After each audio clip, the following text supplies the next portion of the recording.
Hey guys, welcome to another episode of the Quiver Podcast. We have a special Halloween episode for you all, talking about LaSalle superstitions. May lucky T-shirt. Do you have some pre-game?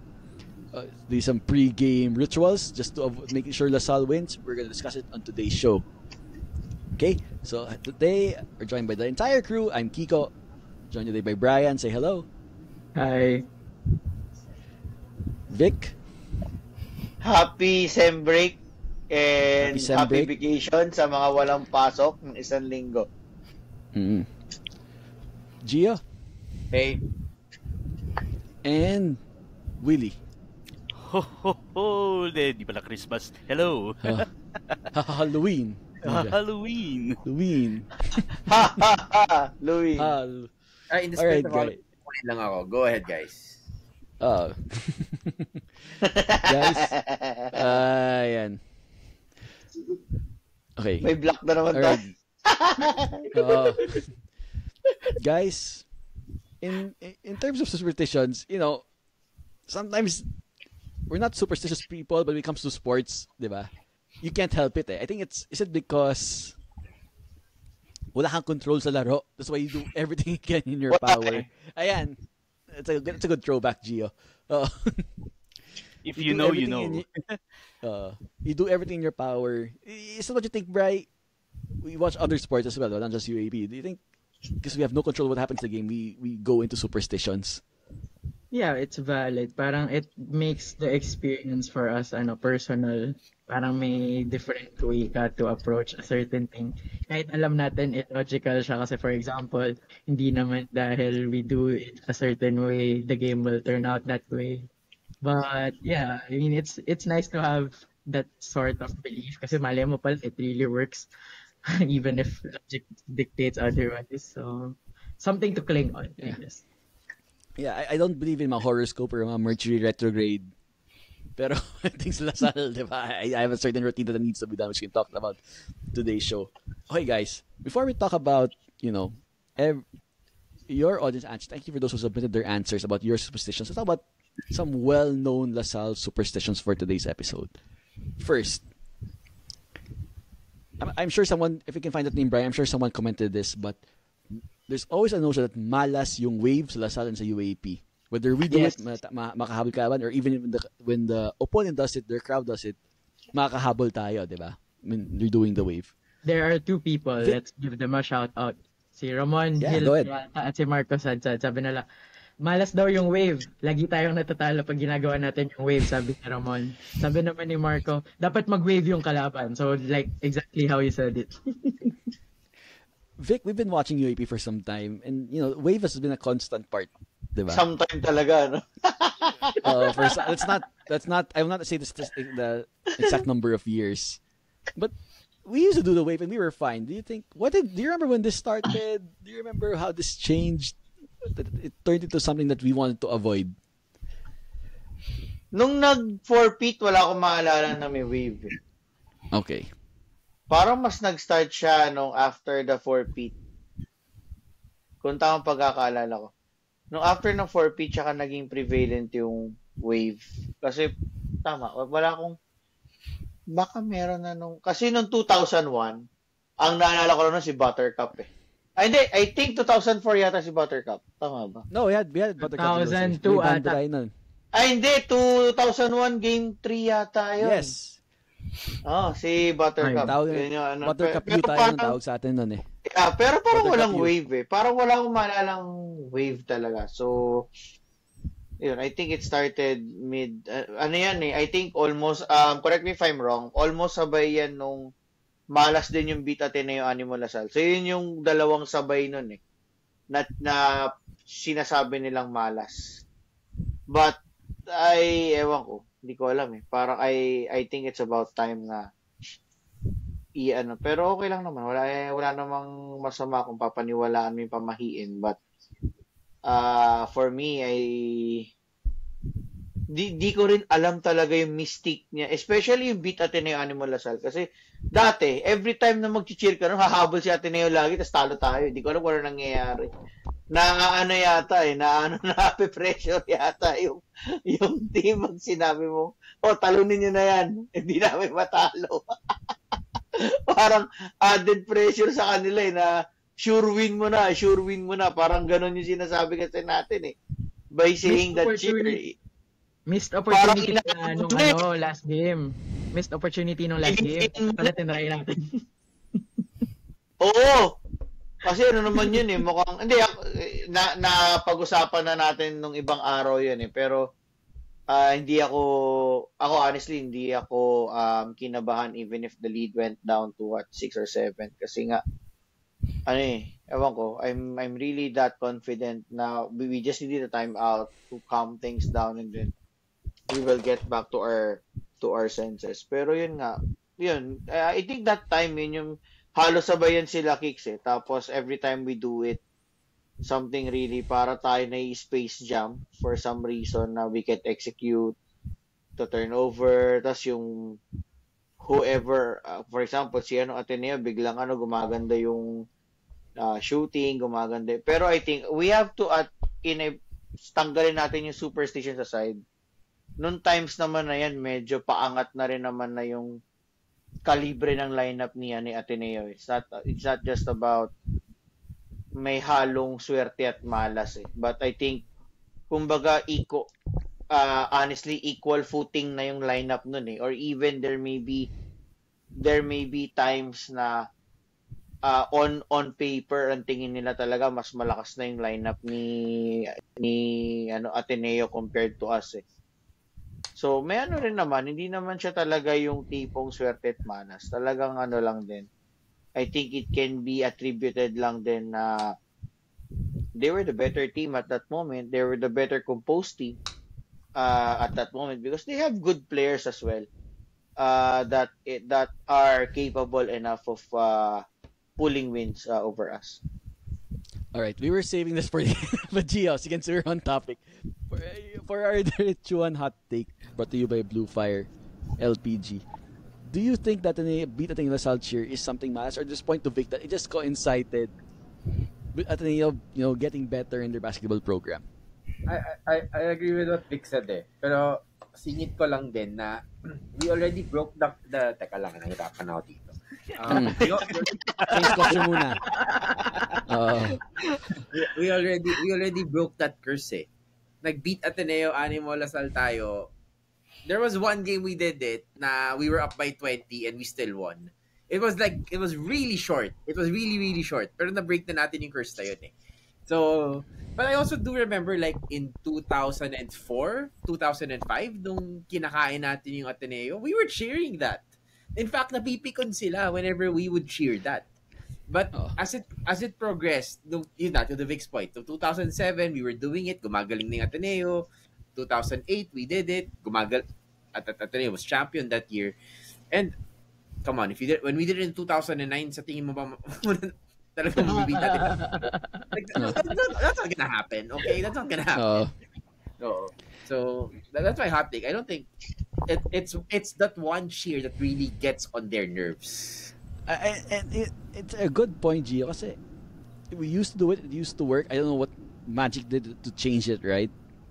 And you're right, it gets to them It's one of our best cheers Pag nag one big fight sila, that's usually our counter cheer, diba? During the time, that would get them I-add ko lang, kasi nung even before, 98,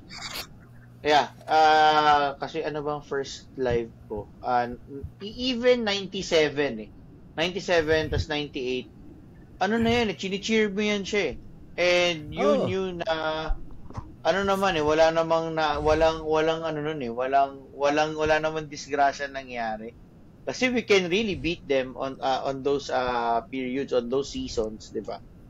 So parang sabi ko ang tagal na rin ng cheer na yan It's not just no mid 2000s lang naman nangyari, but it's being done way before and hindi naman tayo na tatalo kaya yun. Yeah, maybe it's not the cheer, but maybe more of the teams who are playing that. Oo. Kasi rin talaga parang ano lang siguro talaga nagkakataon lang din talaga siguro na yun nga, mas magaling sila, mas malakas talaga yung lineup din nila that time, 'di ba? Malas lang din, ano lang din talaga, it's not meant to be. I mean, I think it was 2005 when Chris Chu missed that wide open layup, diba? Yeah, yung master moment of the game niya, master moment of the game yan. Yeah, nag-beat Ateneo Animal Lasal tayo nun eh. And from there, we won the game by like 20, I think, something like that. Yeah. And sometimes you even, I know it's the original, but sometimes we adapt it to other schools, diba? May beat FEU Animal Lasal pa nga tayo, diba? In Yes. those finals against them, right?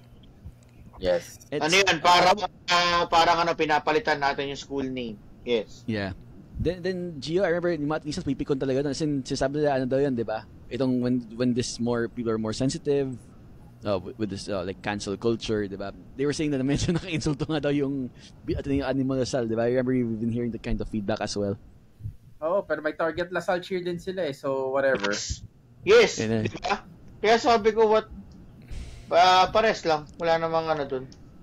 The mental gymnastics. Wala dapat masama dun kasi they have their own target Lasal cheer. Yeah. So I think also that they cheered the first round game against us. Yeah.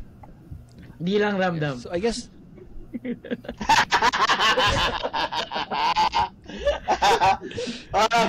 sige, mag-target kayo dyan. Mag-target kayo. Kahit buong game kayo mag-target, di kayo mananalo. Every game kasi ano yung target Espinosa, dapat yung unahin nila eh. Yun yung target. Naaway nila yung bata eh. Really, so those are the, if individual superstitions, but in terms of the bigger ones, it's really the Animal Lasal chant and the wave. What did you make of those two crowd-wide superstitions that, have spread the word of mouth to the Lasal crowd? Ako naman, well, it's always entertaining to see to see yung cheers din still alive. Even if, I think, correct me if I'm wrong, pero I think wala pang nagwe-wave. At least during our games, kahit yung opponent natin, yung crowd nila, wala pa ata nagwe-wave. So, I'm not sure na if, the medyo nakahalata na rin yung mga ibang mga schools or baka naisip lang talaga nila parang ang baduy na tignan. Ginawa ba siya ng UP last year, ng finals? Yung wave? Yes. Yes, nag-wave sila, alam ko. Game 2, no? Game 2, if I'm not mistaken. Game 2 ata, oo. Game 2 ata yun. So, ano yun? Baka nakapansin na, nakahalata na rin sila. Pero, ako, personally, I would rather not do it kasi, well, for one, medyo may pagka-superstitious streak din naman ako. So, gets ko. Pero, it's more of like, let's not subscribe to yung mga ganitong mga outward na you get the crowd with you rather than it's like what I'm trying to say is rather than you trying to rile up the crowd to do yung mga ganito, siguro get them to cheer na lang. I would argue na we still lack, siguro yung mga younger generations still don't cheer kahit yung mga Lasal cheers natin. So rather than doing yung mga ganitong yung wave o yung mga ganyan or yung pakantsaw natin na beat at Animal Lasal, let's try and learn our own cheers. Mas effective din naman siya and really stamps yung branding din naman ng Lasal na this is how we should support yung team natin by cheering our cheers. How about you, Brian? Mason Amos. Amos. Shout out kay Mason. I had a nice chat with them before that. Mason. How about me? Overall thinking ko dun sa dalawang phenomenon with the crowd. I think it's good fun. Siguro there will be times na ayaw mo siya gawin. In a similar breath, I would say yung pag-ole natin nung lamang tayo 2-1 against FEU in the 2015 football final. Tapos sabay score dyan. Parang doon nag-evoke yung malas a bit. Hindi tayo nag-wave noon, hindi rin tayo nag-beat FEU Animal Lasal that time, but it was more of just the ole chant. Diyan ako una nag-subscribe Diyan ako una nag-subscribe kasi parang out of all the crowd-related superstitions, parang diyan ako napaisip na, oh, what if malas nga na ganun ginawa? And I think we also did that nung naka-equalize si Harvey Gayosa sa atin noong 2019, but a smaller section lang. So parang, I remember, parang may after lang nung goal. Like, sa FU, nagtagal natuto na kasi nun eh. Kaya it's may gumawa pa rin, konti na lang. Kaya naging small section na lang compared to 2015 na buong side natin nun sa Rizal was really cheering eh. So yun nga, in 2019 natuto sila. So it's funny how we try to rationalize it na nakagol yung kalaban dahil sa cheer, di ba? Yun nga, parang over, di ba? Na, hindi mo may isang connection, pero nakakasar niyan, ginagawa siya ng FU recently nung nananalo sila. Tapos hindi sila minamalas. So parang wala talaga siyang connection, pero dahil nangyari siya sa atin, parang madali i-connect. Yeah. I remember doing that during... Kasi malaking factor talaga na agree ako sa'yo. Tingin ko, if you look back at it, parang wala kasi control eh. Kasi ito to be honest, I've been part of being a fan and nasa bench as a coaching staff. Pag nasa bench ka, hindi ka wala ka emotions eh. Walang anything eh. Kahit regardless kung anong sitwasyon yung nasa harap mo, hindi ka kinakabahan eh. Kasi nga alam mo you can do something on whatever situation you are into. As compared pag as a fan ka na, pag kunyari men's game na nanonood na ako sa stands. Yun dun ka kakabahan, dun ka kasi yun nga wala ka talagang magawa eh. Hindi mo the only thing that you can do is magdasal and then hopefully everything comes down your way. Pero after, 'di ba? After nun wala ka talagang magawa eh na nanonood ka lang at umaasa ka na may gagawin yung kung sino man yung pinapaboran mong team, na pinapanood mong team na you want to win on that particular game. Pero anything other than that, wala talaga. Helpless ka. Yeah. All right. Let's share our own personal superstitions we do during Lasal games. Just our video, Gio. Why don't you share some of yours? I know we've tag team all of us here, a few of those. Why don't you share some? I need to wear the mask for this. Sige. Kasi for this particular superstition, it's a guy ay nakakilala ko na pag nananalo Lasal, hindi niya pinapalitan yung brief niya. Sinusot niya yung brief the next game. And that same guy, pag game day, di siya naliligo. Yes, that same guy. That same guy we miss so much. So yun. Yun yung superstition niya. And nag-champion naman tayo Ay sorry. Nag-champion naman tayo So alam mo naman, gumagana naman. Wait, pag di na pepetay yung brief, does he wash it? Or after or... So never wash. Hindi daw wash. Napahangin lang. Okay. Oo. Yun yung kwento niya. Yeah. Yun yung kwento niya. Oo. How about yours? Ako, yung akin naman, this one I carry this with me all the time is yung nagpapalit ng upuan. Diba? Oh yeah. Lagi nagpapalit ng upuan eh. In fact, when UST was making a run, I was sitting down somewhere. Tapos nung nag-down nung tumabla, I literally changed seats, sabi. Tapos parang kasama ko yung fiancé ko, sabi niya, ba't ka nagpalit ng upuan? Sabi, tumabla na kasi. And she stared at me. But yeah, isa pa yun. Yeah, we used to do that. We used to watch together with my cousin si Marvin. What happens is we play we play well in the first half. We start the second half terrible. We have to switch seats, diba? If you ever watch a movie Celtic Pride, they did the same thing. The rationale there is nag-switch ng court yung teams nyo. Kaya mag-switch rin para bumalik yung swerte, diba? That's how it is. Correct. Do you remember yung Lasal UP finals? Our group chat was literally walang gagalaw Oo. Walang stay where you are in the seat. Walang gagalaw. Walang magsi-CR. Oo. So yeah. That's our superstition. How about you, Willie? Ako, in connection to, it flows really well from Gio's last statement na yung sa group chat natin, yung UP game na walang gagalaw. Ako naman, yung I'm sorry to all the women. Pero ako, every championship game, yung underwear, yung brief ko, nasuot ko nun. When I get home, kumukuha ako ng pentel pen, I mark it. Nilalagay ko yung year, kung anong game nag-champion, and then the next time na mag-fight, hindi ko siya susutin again. Susutin ko ulit siya kapag umabot na dun sa point ng next na championship game.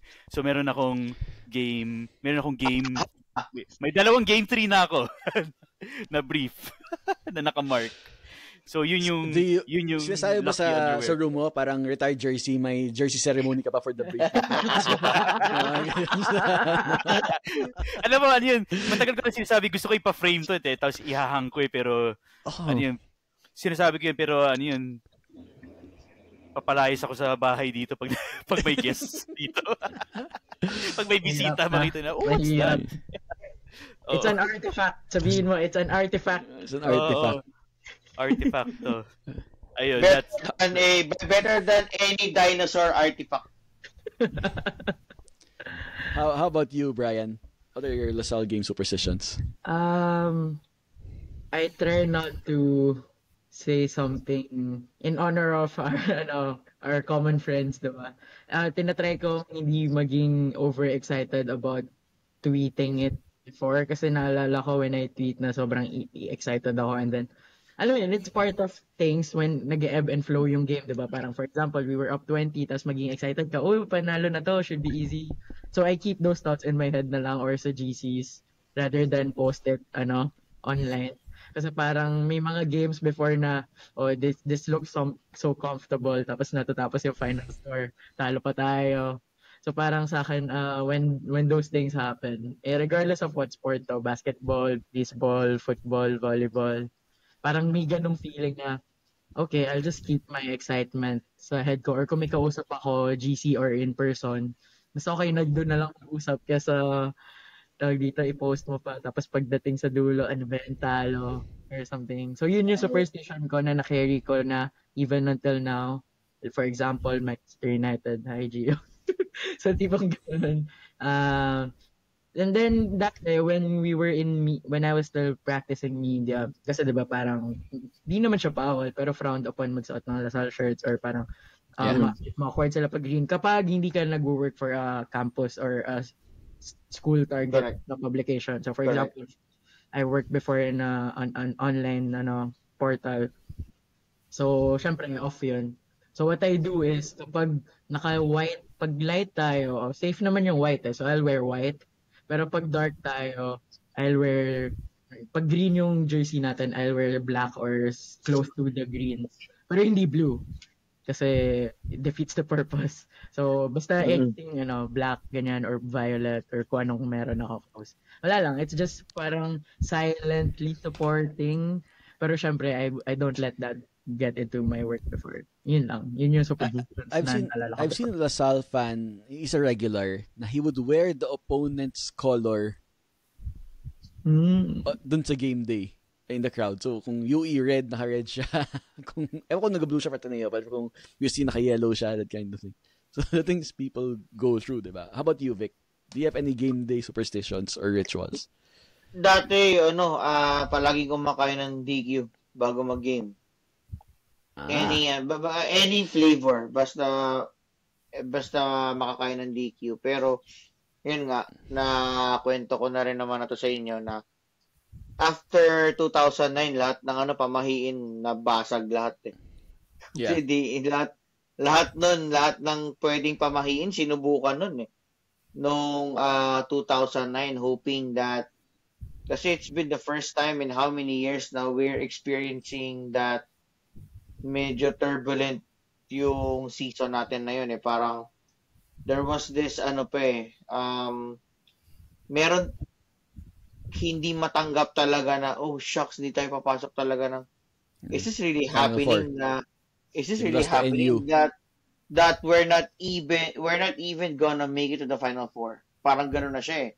Yun na yung problem that time eh. Yung ano pa to mentality, medyo nakakagulo siya na talaga ba nangyayari to? So yun yung ano that season eh. So parang lahat ng pwedeng gamiting pamahiin talaga nung gagawin mo eh. Unfortunately, naubos siya. Kakaisip mo ng pwede mo gawing pamahiin na ubos din eventually kasi nga we didn't make it to the Final Four after how many years? About 20 Ever since it was started. Mga 20 plus kasi it started 94 eh. Yeah, we never missed the Final Four. That's na-miss lang natin siya 2006 kasi we were suspended. So parang basically 20 plus years and then yun nga it will come down to that na hindi tayo makakapasok. So yun, kaya na lahat ng pwedeng pamahiin na maisip ko that time wala talaga. Naubos na. So pero yun ang ano ko lang talaga dati ginagawa ko lang is yun nga I need my sweet fix si DQ and at the same time same thing kay Brian. I don't pero nun dati naman wala namang Facebook pa dati. So wala kang papag-postan dati but I try to keep quiet kasi every time I get too excited and say something the opposite happens. So natuto ako mag-control na hindi ka pwede maging masyadong masaya until the final buzzer sounds. That's the only time na pwede ka maging mayabang and mag-celebrate kasi nga job was done. Remember, G, that season we missed the Final Four yung last year ni Juno. What our rule was we would eat in a restaurant, different restaurant kasi habang natatalo, di ba? Yes. So we would eat in a different restaurant. So I think we started Denchos. Nag-ano tayo after. Oo nga. Teriyaki Boy, T-Boy yata. Yeah, we ran out of restaurants, di ba? Naubos na restaurants sa Gateway. We ran out of restaurants. It's like we enjoyed our Teriyaki Boy and our Densho days. We ran out of restaurants. Ito naman, one time sa MOA naman, we would eat in MOA. We went on a win streak. Sa dampa tayo kumain. Yung sa Pasay. Sa Seaside. So, mahal yung lunch natin every time na tayo kumain doon. Kasi, pero ang sarap. Pero ang sarap. Grabe yung scallops doon. Actually, you guys wanna do it before the UP game? Oo, sige. Okay, yun. Pwede naman.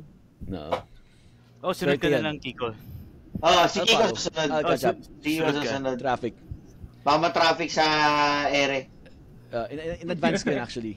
A couple of months back. In advance ko na yun. So, sunod na lang kayo. Yeah. There was this, I remember ako rin personally, Lasal games, kailangan, yung maganda yung araw mo, na nothing else bad can happen. Correct. Kailangan good vibes ka. So, I used to wake up in the morning. I'd wake up early, go before going to Araneta. I'd eat breakfast by myself. Minsan kasama ko parents ko, may pag-uusapan. Sermonan ako, may ginawa akong mali. Kasi pasaway ako ng bata when I was younger.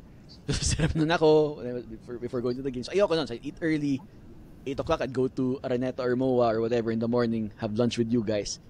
Para lang good vibes. I've also had instances where sabi yung tatay ko he would watch 2 games na talo. He asked me to buy a ticket for the next game. Hindi ko siya bibigyan ng ticket kasi siya yung malas eh.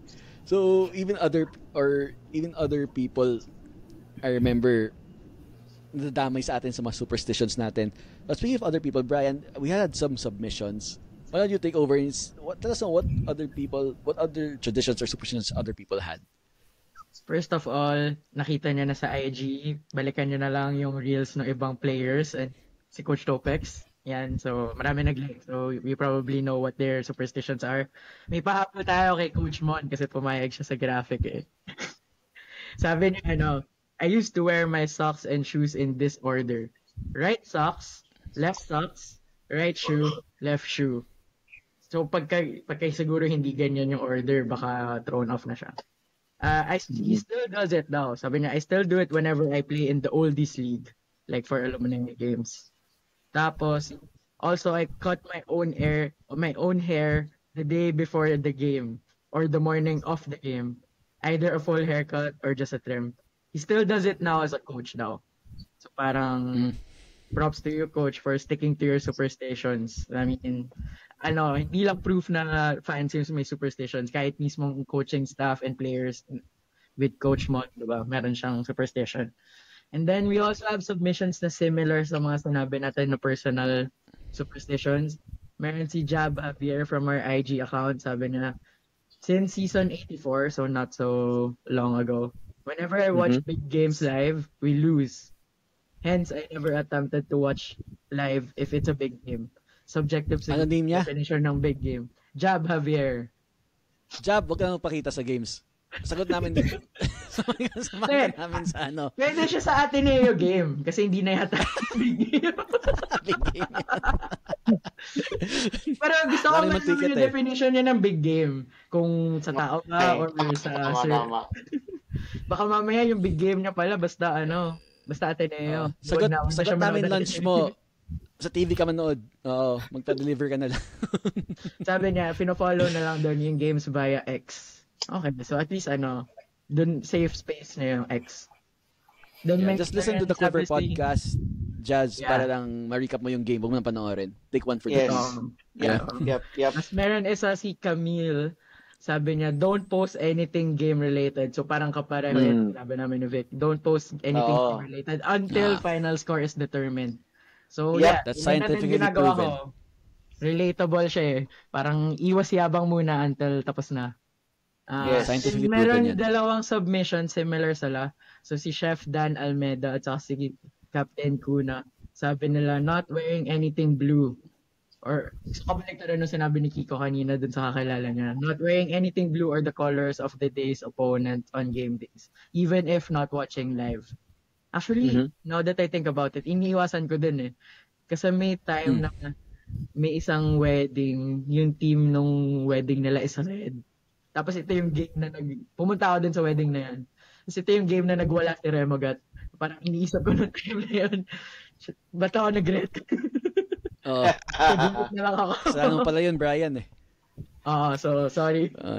Isa. And then isang entry last from our Instagram, si Kisandria na sabi niya, this is coincidence last game with UE round 1. My clapper balloon kept on deflating by itself. It's the first time it happened to her.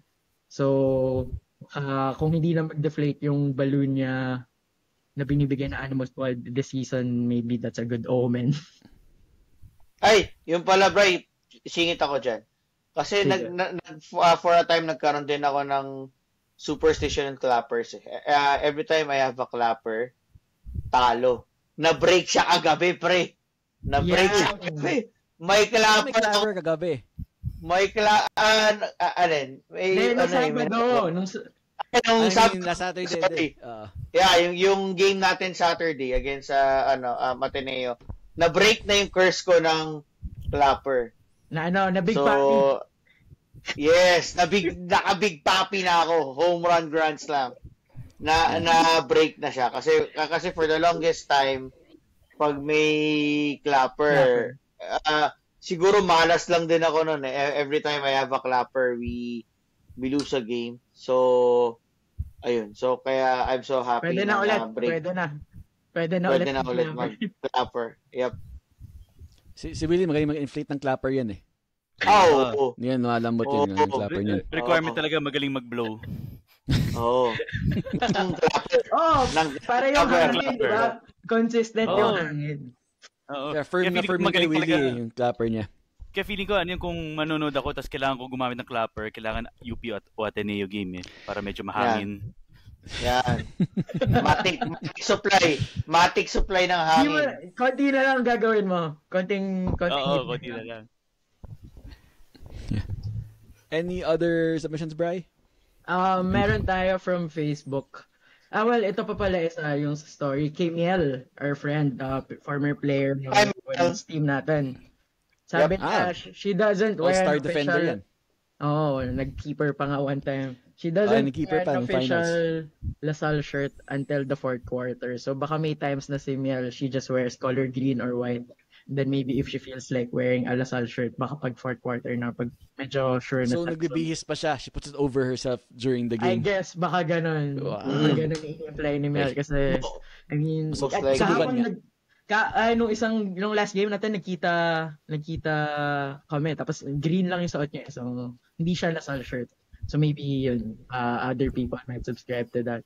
And the last one we have here from our Facebook is related sa sinabi ninyo ni Gio from Gilbert Ursua Calata. I always sit in the same place in my room and place 2 hands on my head every time the team attempts free throws. Free throws. So nakaganon siya. Ewan ko kung free throws pa din ba now o bakit pag turnovers na. Or Pwede, baka turnovers na ngayon yan. I'm not sure kung superstition or just reactions because we never make our free throws. Better than ganun. Normal. May nakita pa pala ako isa dito. Ewan ko lang kung meron kayong ganito kasi ako bumili ako isang beses. From Maria Elizabeth Chavez. Don't bring the scarf. Tapos may tinag siya kung person. Initials lang, so hindi ko ma-identify. So don't bring the scarf. Baka may certain items na iniiwasan dalhin sa game. Mag-scarf. Yeah. Baka sabihin nila hindi dito. May isang comment doon, iba nga scarf lang, isang comment doon, tao siya, wag ka sumama eh. Oo, manood ng live. So, malas ka lagi. Wag ka sumama. Yun ang pinakaunang pwedeng i-remove na pamahiin. It's not about you watching kasi hindi naman ikaw yung naglalaro eh. It's the players who play. Unless you're that person na tinag ng tao. Unless Correct. wag ka sumama. Sumama. Malas ka. Malas ka. Ano yan pag isang beses lang nangyari, okay lang. Pero pag yung record mo 0-10, okay. Diba? Medyo mag-isip ka na, yeah. Medyo mag-isip ka na kung 0-10 ka na. Yeah, I remember yung isang friend natin ni Gio na would buy, kailangan yung beer bilhin at a certain point, the third quarter eh. Doon niya bibilhin yung beer niya para daw, kasi swerte daw yun. Oo. Yun. We need to, wait. We have to, kailangan Soto nilito. After Sinod na yun. Alright. Okay. Alright, guys. That's today's episode. Thank you for sharing your superstitions with us. We know they all may or not make sense to you. Some people take it serious. Some people don't even bother. But I think it just shows how much we love LaSalle sports. Na we do everything we can to make sure that, diba? We're not on that playing court, but, in our own little way. It's our only way to show support and help the team win, diba?